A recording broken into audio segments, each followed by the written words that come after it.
But the wharf area was very, very busy when I was a kid because the boats came down from Philadelphia in the morning. I just like to adjust and make sure it's good. We're clearing out some of the land over here on South Street in front of a little school. They found the remains of the old turntable. Well, there was also a turntable. You know, there was a spur of the railroad that went right straight down to the wharf. Mm-hmm. And there was a big fishing industry here then. The shad season, different men who worked in some of the plants around here. For instance, my father used to take a month off in shad season. He was shipping clerk out at Deemer Steel Casting Company. And when the shad were running, Daddy had a boat. He owned a boat. And he, another man who just went with him, they used to go out. New Works, you may have heard the name around somewhere. They would go out, and he said many times he made as much money that month as he would have made all year. Bringing in the shad. And they had a little, Mr. DeKine, I think, has something to do with it. He had a coal yard down there. And the spur of the railroad came there, and then there was a turntable right there. It was right in back of my Aunt Mary Carlin's house, which is now the Viola house. And, as kids, we used to love to see that engine turn around, to take it out the other way. And you knew that house was the station, didn't you? Yes, I had heard that. Yes, the front room of that Was house. it still the station when you... Oh, no. I was going to say it was... No, my Aunt Mary Carlin lived there. It had been made into just a residence. But my mother used to, when they went to Philadelphia on the train, that was the waiting room. Did you ever see a copy of that book that's called Castle Delaware? You remember that? The little green book? The little green book. Oh, you've seen that, haven't you? The Board of Trade. Yes. Books. Board of Trade, I think it was, yes. Herb has showed me a copy of, the library has, the 1899, and they have a 1915. Yes. Yes, you've seen that. So you know about that. Yeah. But in the shad season, it was a very busy place because, of course, the Philadelphia boat came in daily and twice a day, in the morning and again in the evening. And my mother and my aunt and her son, Jack Bridgewater, we used to go to Betterton, Maryland for a holiday in the summertime, and we went right down here with our suitcases, to the wharf, and boarded the boat there, and we got to Betterton late in the afternoon. We would leave here in the morning, and then it would go through the canal, and then we would return the same way, by boat. But the merchants here used to have not a wheelbarrow, but to tell you the truth, it was something like they used to have on the station platforms years ago.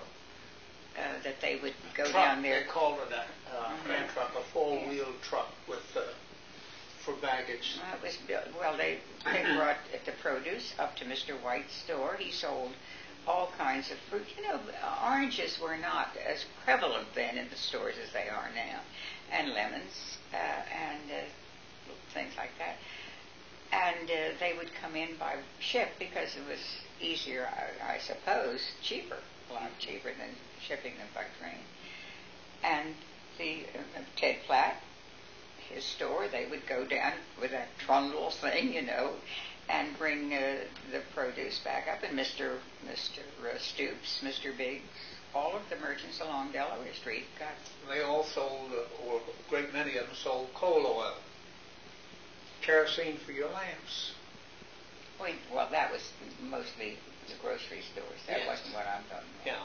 But they had a weighing station down there, and they also packed the shad in boxes and put ice over them, and shipped them right into New York. By boat? Yeah. No, shipped them by train. They brought them in by boat, the shad fishermen here. I'm talking about just the wharf area now, how it was used then. They had a railroad siding ran right straight down to the wharf. So they could load the shad on and use them. Now, they brought the coal into Mr. DeKine's coal yard that way too. But then the Battery was interesting in those days because I don't suppose I was any more than 10 when this went out of business here, but there was a very active group of men, apparently always from before the gay 90s, a baseball team. And they used to go buy small boats across to Salem. They played this local team in Salem, and then they went all the way down to Lewis. And Rehoboth was not then what it is now. I mean, it was just a small, lazy town, even into the late 20s. But they went all over, up and down the state, and they would come here and play, almost every night in the summertime there'd be a game. And of course the beach was lovely then.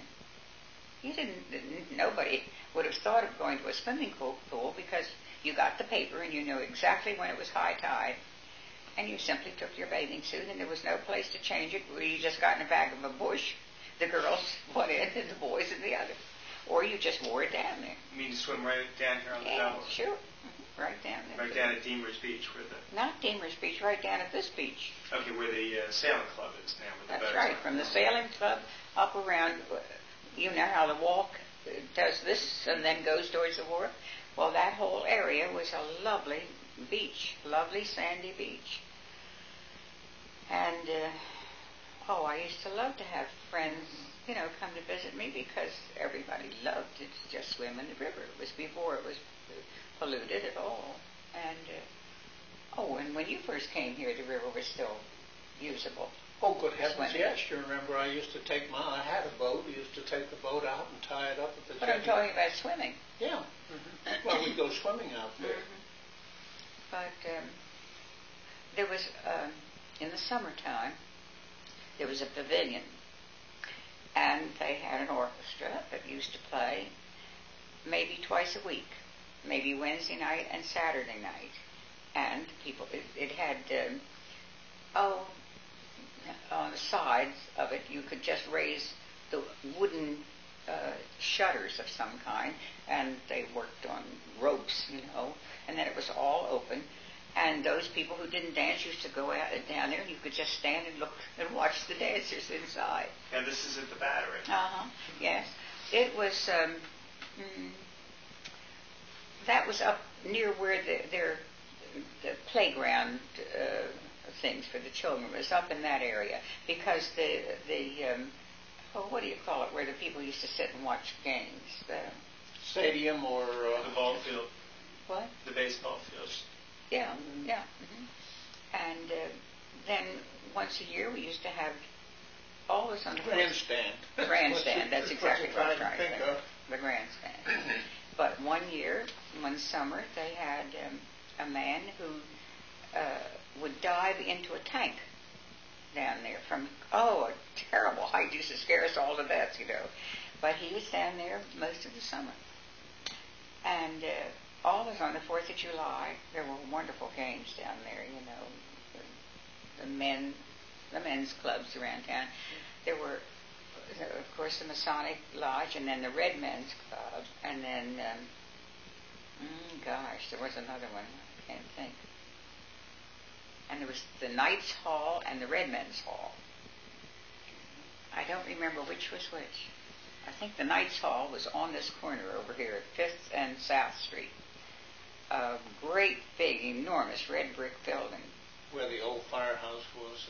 No, it was just don't you remember that? Oh, yes, I certainly do. Yes, it was the